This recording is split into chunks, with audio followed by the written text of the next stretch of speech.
Dirredhawaa ona Afranqallooti. Afranqalloon ilmaan afur dhale. Isaanis Obborraa, Dagaa, Baabbilee fi Alaa kan jedhamanidha. Tartiiba isaanis waliin haa ilaallu. Obborraan Akkichuu, Biilii, Dooranii fi Dagaa dhale. Dagaan Jaarsoo, Hummee fi Noolee dhale. Ilmaan Dagaa magaalaa Dirredhawaa keessa baay'inaan jiraatu. Baabbilee, Hawwiyyaa, Irreellee, Haybanoo fi Girii jedhamu. Alaan ammoo ilmaan 12 dhale. Isaanis Abbaadhoo, Abbayii, Guutayee, Eree, Arrojii, Bubbuu, Nunnuu, Diiramuu, Mettaa, Galaan, Gooloo fi Makkoo dhale. Magaalaan Dirredhawaa seenaanis seeraanis lafa Oromooti. Moggaasni magaalaa Dirredhawaa jaarsa maqaan isaa Dhawaa Muudee Elemuu jedhamu ilma Afranqalloo keessaa gosa alaatirraa kan ta'e mudhii waliin qullaa deemu irraa akka moggaafame seenarra gaaba'u. Jaarsi kunis abbaa Dirredhawaa jedhamuun beekama. Magaalaan Dirredhawaa tilmaamaan Finfinnee irraa kiiloomeetira 515, Hararii irraa kiiloomeetira 55, Jibuutii irraa kiiloomeetira 311, magaalaa Durii Jaldeessaa irraa kiiloomeetira 45, Adaamaa irraa kiiloomeetira 415, Ciroo irraa kiiloomeetira 189, Calanqoo irraa kiiloomeetira 69, Haramayaa irraa kiiloomeetira 35 fagaattee argamti.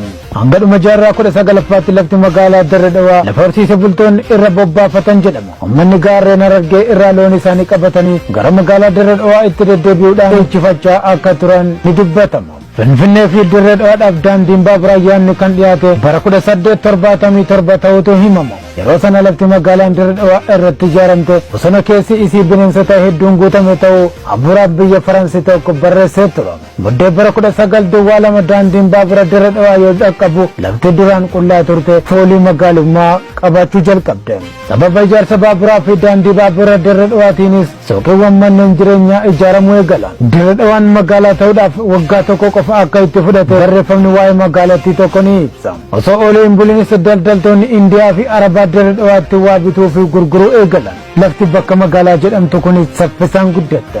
Maaliif jennaan injiinaroonni jajjaboon kanneen akka Faranjii, Awurooppitaalee Gireek naannawaa sana waan qubataniif. Kaaziraan ammoo silumaa warra Awurooppaa keessa jiraachuu qofaaf eeyyamamte. Kaaziraan kutaa magaalaa Dirredhawaa keessaa tokko yoo taatu lammiilee Yurooppii garuu lafa bal'oo dhuunfachuudhaan irra jiraataa turan. Boodarra lafa gariillee kireeffachuu eegalan. Magaalaan Dirredhawaa hambaawwan adda addaa qabdi. Dhufaatii baaburaa lafaatiin wal qabatee bara 1902tti magaalaan Dirredhawaa dhaabbatte. Bara 1908tti mana barumsaa ammayyaa Faransaay dhaabbate. Bara 1908tti manni maxxansaa jalqabaa dhaabbate. Gaazexaa mata dureen isaa Amiroo jedhamu oomishe. Bara 1911tti hospitaalli Faransaay tajaajila fayyaa hawaasaaf kennuuf dhaabbate. Bara 1919tti manni barnoota hawaasaa Gireek dhaabbate. Mana jireenyaa Sheek Ibraahim Bilisaa kan bara 1919tti ijaarame. Bara 1928tti daandiin Dirredhawaa fi Harar wal qunnamsiisu hojjetame. Haa ta'u malee konkolaataan magaalaalee kana lamaan jidduu kan deeme waggaa tokko booda jechuun bara 1929tti akka ta'e dubbatama. Dildila Dachaatu bara 1966tti hojjetame. Jiddugalli gabaa Kafiraa bara 1940tti dhaabbata. Siidaa yaadannoo loltoota Ingilizii 3 fi biyyoota Afrikaa kan biroo 73 babal'insa Xaaliyaanii mormuun ajjeefamanii fi kan kana fakkaatan kaasuun ni danda'ama. Dirredhawaan lafa daldalaaf mijooftuu waan taateef Faransaay bu'uuraalee misoomaa bifa garaa garaatiin dheeressuuf babal'isuu eegalan. Haaluma kanaan bara 1929tti abbaa qabeenyaa lammii Faransaay Hinermaan Faar jedhamuun waarshaan daakuu fi mokoroonii dhaabbate.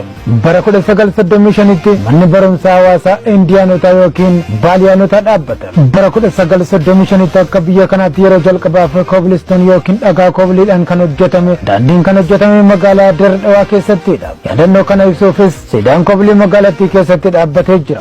Moggaasni maqaa kutaawwan magaalattiis gariin afaan Faranjii, gariin immoo afaan Oromooti. Warra gita bittaa nafxanyaa akkuma lafaa fi nama Oromoo maqaa jijjiiraa turan magaalaa Dirredhawaas qubeedhaa jedhu waan hin dandeenyeef daa bakka buufachuun Dirredhawaa jechuun moggaafatanii yaamaa turan. Dirredhawaa Oromiyaa bahaa ona Afranqalloo lafa olaantuu gama jalaatti dirree gammoojjummaa qabduu fi gama gubbaatiin qilleensa qabbanaawaa fi ho'aa qabdudha. Magaalattiin kaabaan dalgee 927 fi kibbaan immoo 949 jidduutti akkasumas bahaan gadee 4,138 fi dhihaan immoo 4,219 jidduutti argamti. Akkasumaan lafa akka Dhangaggoo, Qaarsaa, Lagaay, Calanqoo, Qullubbii, Haramayaa, Kombolchaa, Huursharar, Halchoo fi Sarkamaa wajjin daangaa qooddate. Dirredhawaa haala qilleensa sadanuu jechuun gammoojjii ho'aa, baddaa. Haa ta'u malee qilleensi magaalattii ho'aa fi goggogaadha. Guddaan isaa sentigireedii 34 yoo ta'u xiqqaan isaa sentigireedii 18